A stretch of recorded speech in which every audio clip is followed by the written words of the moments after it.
Good Saturday morning. It is great to be with you today. Thank you for watching this video, and I got just two short books that I want to read today. I've been thinking a lot about the weather. Out here in West Texas, we've been having rain, which is not something we get to see very often, is it? And so we've had a lot of rain lately, and we're watching the weather grow warmer and seasons are changing. And so the first book that I want to read this morning is just this short book called God Made Seasons. And when the weather changes and we get to experience different things outside, we need to be reminded that it's God who gives us the seasons. So God made seasons. In spring, I hear God's baby birds. I smell God's fresh new flowers. I hear the patter of God's rain. He sends down helpful showers. Spring shows me God is great. I feel God's summer heat outside. His sun shines warm and bright. I see God's many fireflies and all his stars at night. Summer shows me that God is great. I see God's red and orange leaves. I feel God's fall wind blow. I taste a carrot from God's ground. God made that carrot grow. Fall shows me that God is great. In winter, I feel cold snowflakes. Each one God did create. Winter, spring, summer, and fall, seasons show me that God is great.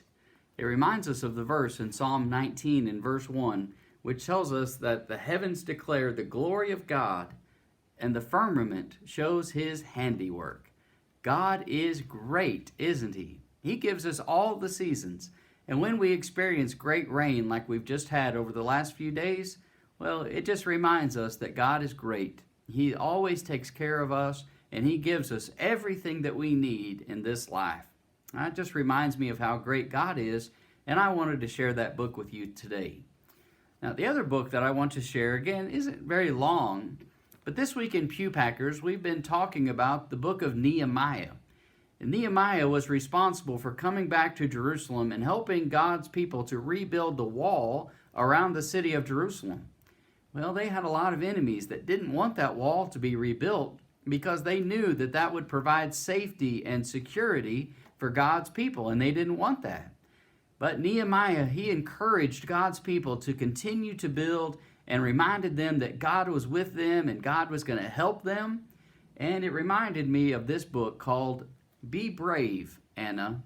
Be Brave, Anna. And that's how this book goes.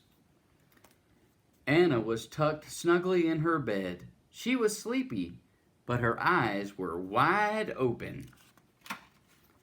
"Daddy," Anna cried as she ducked under her soft quilt. Daddy came quickly into the room. "What's wrong?" he asked. "I'm afraid," Anna said. Daddy said, "Well, when I'm afraid, I always say, 'The Lord is my helper, so I will not be afraid.'" Then Daddy and Anna said the verse together. "The Lord is my helper, so I will not be afraid." Anna hugged her knees to her chest. "I like it," she said, "but how does it help?" "Well, it reminds us that God is always with us," Daddy said. "And with such a big, strong helper, we don't need to stay afraid." "So," Daddy asked, "what will you say when you're afraid in your bed?" "The Lord is my helper, so I will not be afraid," Anna said.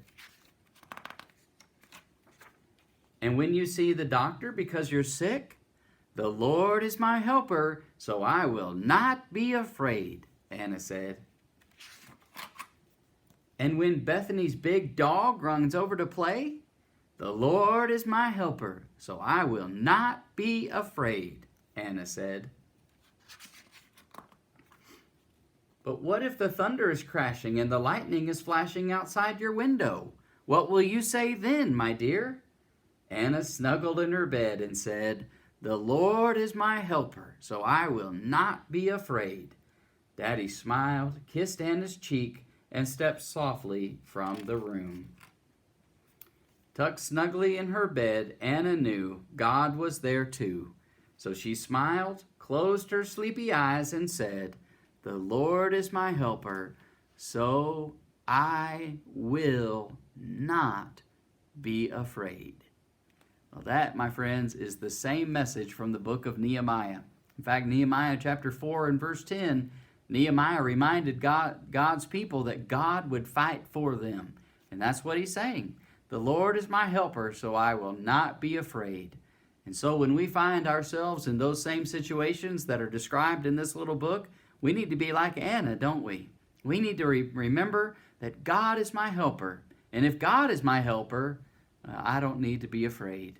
I hope you'll think about that today as you go about your day, that you'll think about God and Him providing our seasons, and that you'll think about the fact that God is always with us and He's always going to be our helper. I hope you have a great day. I'll look forward to seeing you next time, okay? Bye-bye.